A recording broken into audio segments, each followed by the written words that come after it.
చిత్తశుద్ధి లేని క్షుద్ర మానవునకు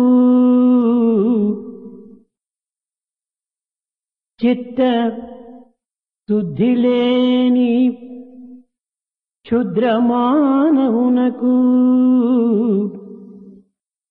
ఆత్మతత్వమెట్టు అబ్బునకు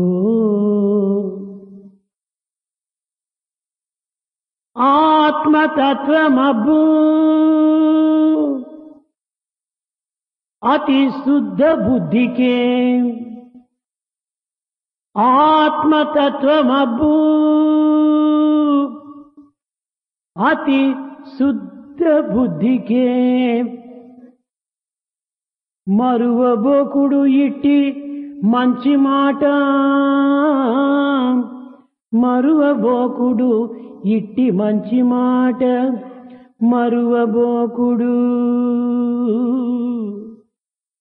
మరువబోకుడు ఇట్టి మంచి మాట.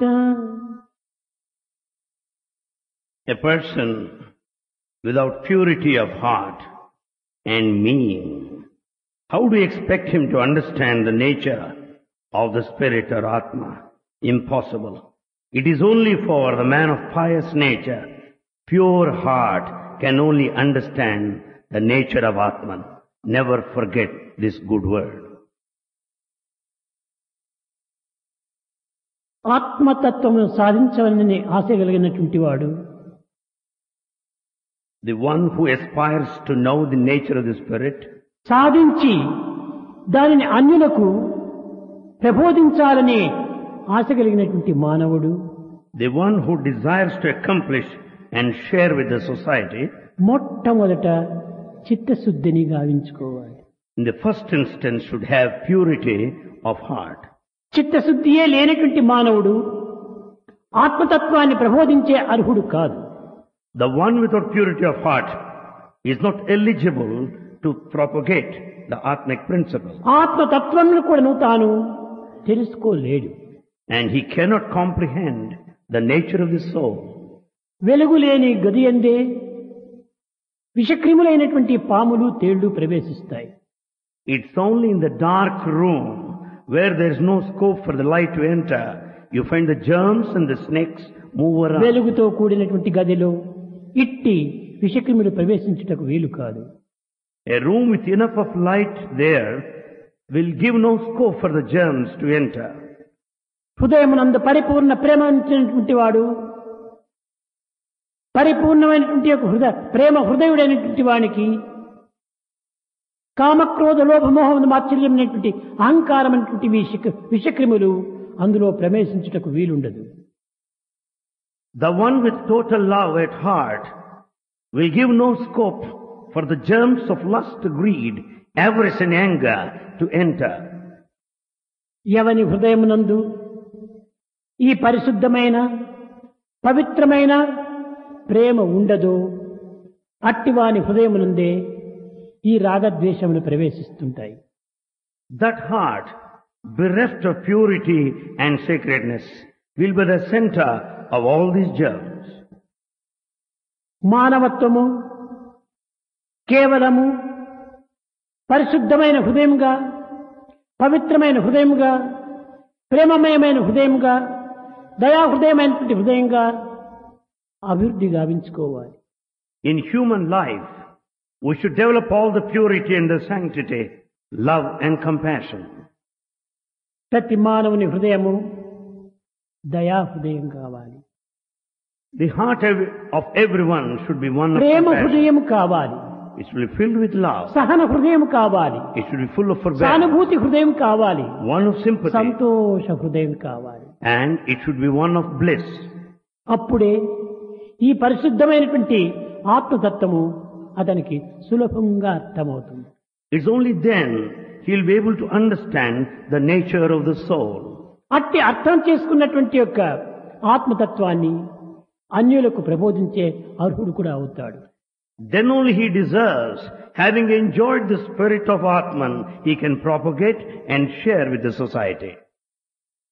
కేవలము విద్యల వల్ల కానీ మరి ఏ పాండిత్యం వల్ల కానీ మరి ఏ మేధాశక్తి వల్ల కానీ లభ్యమయ్యేటువంటిది కాదు ఈ ఆత్మతత్వం. The nature of the spirit cannot be comprehended by any form of education, scholarship or intelligence. చిత్తశుద్ధియే దీనికి అత్యవసరము. It is the purity of heart which is most essential.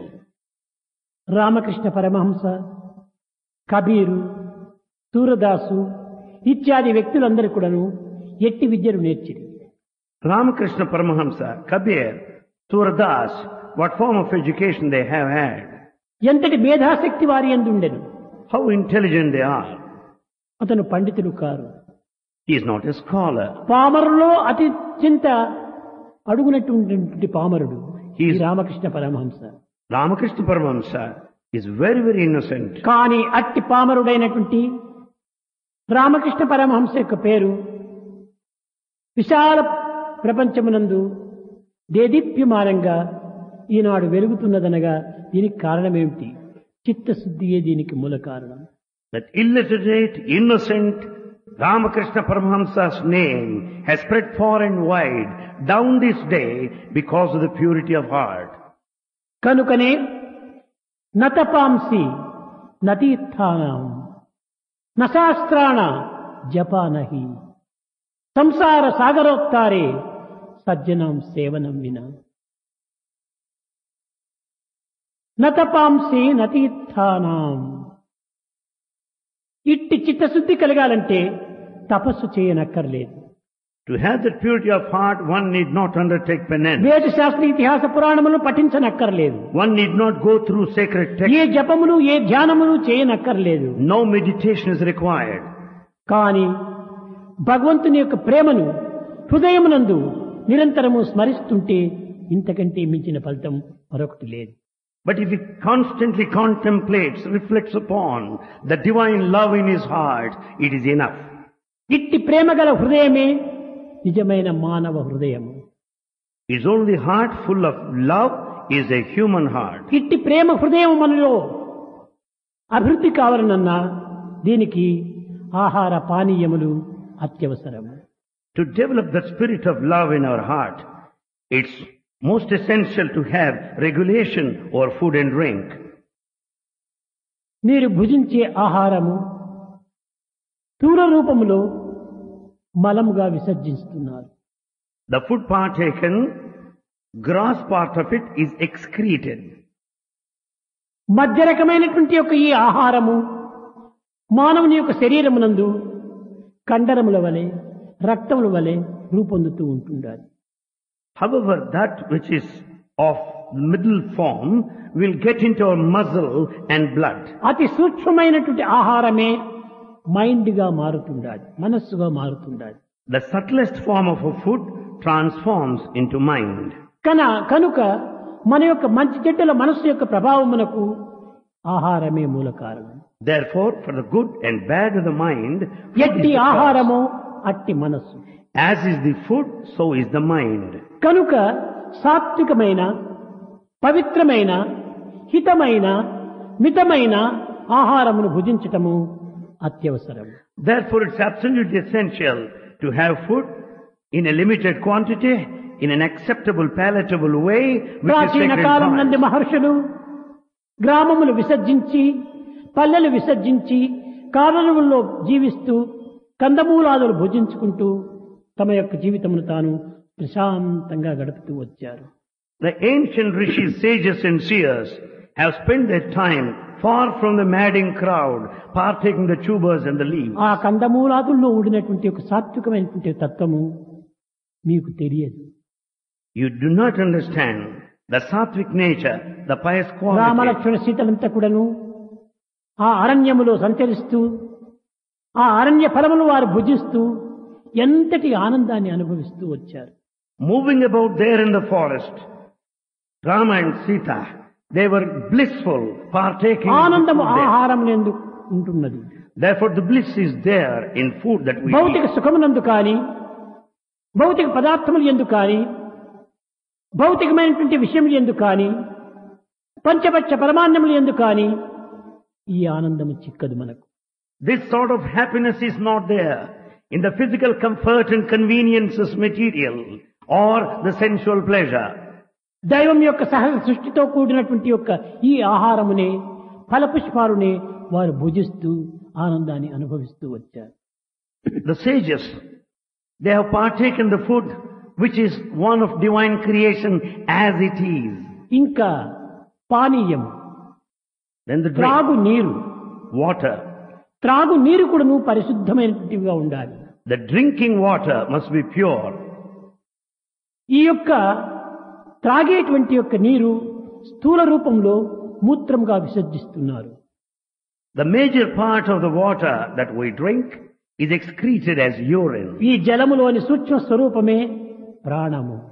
The subtle form of water that we drink is the life. కనుక మానవుని యందు ఉన్నటువంటి ప్రాణము జలముతో ఏర్పడినటువంటిది. Therefore, మానవుని యందు ఉన్నటువంటి మనస్సు ఆహారంతో చేకూరినటువంటిది. so mind is the product of the food, while life is the product of water. మానవునికి మనస్సు ప్రాణము రెండు ప్రధానమైనటువంటివి. For mankind, the mind and life are most important. ప్రాణం ఉండినంత వరకు మనసు ఉండాలి, మనసు ఉండినంత వరకు ప్రాణం ఉండాలి. So long there is life, mind should be there. So long there is mind, life is అమనస్కుడైన needed. తర్వాత ప్రాణంతో ఏమాత్రం మనకు అవసరం లేదు. The moment there is no mind, we don't need any life any longer. కనుక నిత్య జీవితములో సత్యమైన మార్గాన్ని మనం అనుభవించవలనన్నా ఆహార పానీయములు అత్యవసరము, అతి ప్రధానమైనటువంటివి. అవి ఏ పరిశుద్ధమైనటువంటివి, అవి ఏ పవిత్రమైనటువంటివి.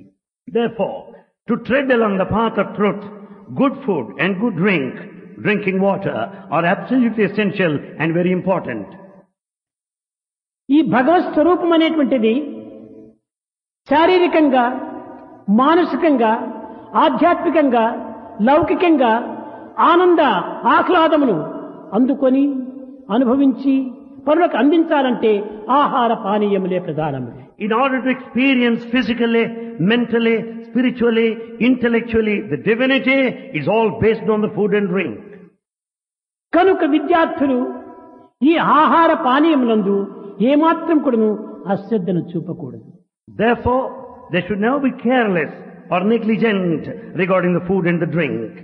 భవిష్యత్తు అంతై కూడాను ఆహార పానీయములందే ఆధారపడి ఉంటున్నది. The entire future depends on the food and the drink.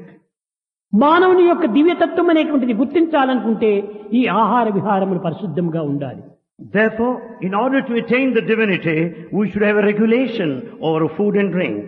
ఇట్టి పరిశుద్ధమైనటువంటి దాని వల్ల పవిత్రమైనటువంటి ప్రేమ మనలో ఆవిర్భవిస్తుంది. Out of this regulated food and drink, we'll have the sacred ఈ love. ప్రేమ